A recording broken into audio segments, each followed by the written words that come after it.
Hey everyone, welcome back to my channel. অনেক দিন পর আজ ব্লগ শ্যুট করছি। এখন তো আমি বাড়িতেই রয়েছি, চেষ্টা করছি একটু রুটিনটাকে চেঞ্জ করতে। তো সকাল সকাল বসে পড়েছি গ্রিন টি নিয়ে। যদিও অয়ন পছন্দ করে না, তো দেখো পিছন থেকে আমার দিকে দেখছে আর মনে মনে হয়তো অজস্র গালি দিচ্ছে। কিছু করার নেই, বাট এটা তো রুটিন। তো একটু মুডটা চেঞ্জ করার জন্য স্ট্রেঞ্জার থিংয়ের গান চালিয়েছে অয়ন, তো সেটাতেই আমরা একটু মাথা নাড়িয়ে নাচানাচি করছিলাম। যাই হোক, তারপরে চাটা খেয়ে আমি চলে এসেছি একটু ব্রেকফাস্টের জোগাড়গুলো করে রাখতে। যদিও আগের দিন রাতে আমি ঠিক করেই রেখেছিলাম যে আজ সকালে পোহা বানাবো, তো সবজিগুলো একটু কুটে রেখেছিলাম। আর শীতকালে তো প্রচুর সবজি পাওয়া যায়। ইভেন যখন আমি জব করতাম তখনও চেষ্টা করতাম উইক অফের আগের দিন ব্রেকফাস্টের জোগাড়টাকে একটু আগিয়ে রাখতে, তাহলে সকালবেলাটা সুবিধা হয়। তো ব্রেকফাস্টের জোগাড়টা একটু এগিয়ে রেখে আমি দুধ চাটা বানিয়ে নিলাম। এখন সবাই মিলে আবার এক কাপ করে চা খাওয়া হবে। তো এই যে ধোয়া ওঠা গরম গরম চা, আর শীতকালে যতবারই চা দাও না আমি বলবো না। তো বলো, কেমন আছো তোমরা সবাই? আই নো সবাই নিউ ইয়ারে খুব এনজয় করেছো। আমি এনজয়মেন্ট সেরকমভাবে করতে পারিনি, সত্যি কথা বলতে, বিকজ সেদিন আমার লাস্ট ওয়ার্কিং ডে ছিল।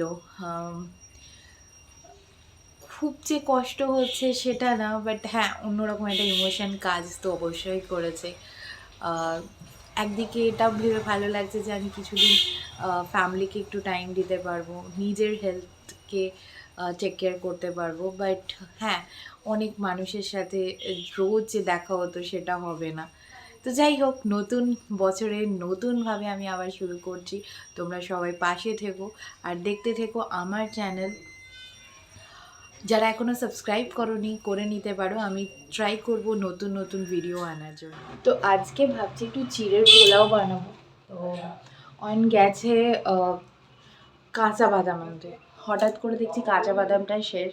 ভাবলাম যে তুমি নিয়ে আসো, তারপরেই স্টার্ট করো। সবজিগুলো দেখতেই তো পেলে কুটে কুটে রেখে দিয়েছি। তো চলো স্টার্ট করি। পোয়ার রেসিপি তোমাদের সাথে আর কি শেয়ার করব, এতে তো নতুনত্ব কিছু নেই। তবে অনেকে আলু দেয় আমি দেখেছি, আমার আলুটা খুব একটা পছন্দ হয় না, বাট আমি ট্রাই করি যতটা পরিমাণে সবজি দেওয়া যায়, যেমন বিনস, গাজর, ক্যাপসিকাম, মটরশুঁটি, ফুলকপি থাকলে, শীতকালে তো প্রচুর রকমের সবজি থাকে। আর আমার না পোহার মধ্যে বাদাম আর কারি পাতার স্মেলটা প্রচণ্ড ভাল লাগে। আমি কাঁচা বাদামটা একটু বেশি করে দিই, আর তার সাথে যতটা পারা যায় কারি পাতা তো আমাদের চুলের জন্য খুবই ভালো। তো সেটা যেরকম তেলের মধ্যে মিশিয়ে মাথায় মাখাটা দরকার, সেরকম খাবারের সাথেও দেওয়াটা কিন্তু খুব ভালো। এবং এই জন্য দেখবে সাউথ ইন্ডিয়ানদের চুলের কোয়ালিটি খুব সুন্দর হয়। আমি কিন্তু সেটাই দেখেছি, এটা আমার পার্সোনাল এক্সপিরিয়েন্স থেকে তোমাদেরকে বললাম। আর আমার বাড়িতে না কারি পাতা গাছ ছিল, সেটা মরে গেছে। বাট দুর্গাপুরে মা দেখেছি কারি পাতাটাকে শুকনো করে এয়ারটাইট কন্টেনারে রেখে দেয়। তো আমি এটা ব্লিঙ্কিট থেকে অর্ডার করেছিলাম কারি পাতাটা। তো সেটাকে আমি শুকনো করে এয়ারটাইট কন্টেনারে ফ্রিজে রেখে দিয়েছি। তোমরা চাইলে সেটাও করতে পারো, অনেক দিন কিন্তু ভালো থাকে। আমার এটা কিন্তু অনেক দিন হয়ে গেল। তো সকালেই বলেছি তোমাদের একটু রুটিনের পরিবর্তন হয়েছে। তো ডিটক্স ওয়াটার বানিয়েছিলাম, সেটাই আমি আর অয়ন এক গ্লাস করে খাচ্ছি। মিষ্টি ঠিক আছে? আরও মিষ্টি হতো না? মিষ্টি কখন মন খুলেও তো একটু তারিফ করতে পারো বইয়ের রান্না। বললাম তো ভালো হয়েছে, আরো ভালো হওয়া উচিত। তুই নিজের রান্নাটা নিজে করে নে, তাহলে না তো অন্য বউ নিয়ে 60% হয়েছে। অন্য তাহলে বউ নিয়ে 100% করতে পারবে। যেটা মুসলিম বিয়ে করবো, কন্ট্রোভার্সিয়াল টপিক। তার কি মোগলাই রান্না করে খাওয়াবে? রাইট, রান্না খুব ভালো। মধ্যপ্রদেশটা এমনিতেই বিকশিত, আরো বিকশিত হয়ে যাবে। চিকেন, মটন, কাবাব, বিফ, পর্ক দারুণ করে। বিরিয়ানি, ও সরি, যেটা দিয়েছি সেটা খাওয়া। আজকে স্যাটারডে। এসছে বুড়ো দাদু শাল গায়ে নিয়ে, সোয়েটার পরতে পারতে তো। তো অনেকক্ষণ পর তোমাদের সাথে আবার কথা হচ্ছে, একটু বেরোনোর আছে, বাট খাওয়ার পরে না ভাতটা খেয়েছি দুপুরবেলায়, প্রচণ্ড ঠান্ডা লেগে গেছে, তাই একটু রোদ পোয়াতে এলাম ছাদে। আর বলছিলাম না একটু বেরোবো, তো কয়েকটা কাজ আছে, সেগুলো সারার জন্যই রেডি হচ্ছি। বেশ কয়েক মাস না, লাস্ট ইয়ার থেকে আমার একটা লিপ বাম খুব পছন্দ হয়েছে। এটা বোরোলিনের এই লিপ বামটা লাস্ট ইয়ারও কিনেছিলাম, এই বছরও আমি ইউজ করছি। তো বেরিয়েছি আমরা একটু টাইলস আর মার্বেলের দোকানে গিয়েছিলাম, আমাদের ওয়াশরুমটা রিনোভেট করানোর আছে সেই জন্য।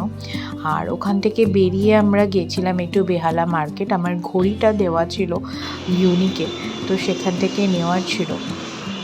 তো অয়ন বলছে যে তুমি এই একটাই ঘড়ি সারিয়ে সারিয়ে পরছো কেন, আরও তো অনেক ঘড়ি আছে। তো সেই স্টোরিটাই শেয়ার করছিলাম অয়নের সাথে, তোমাদেরকে অন্য একদিন শেয়ার করব।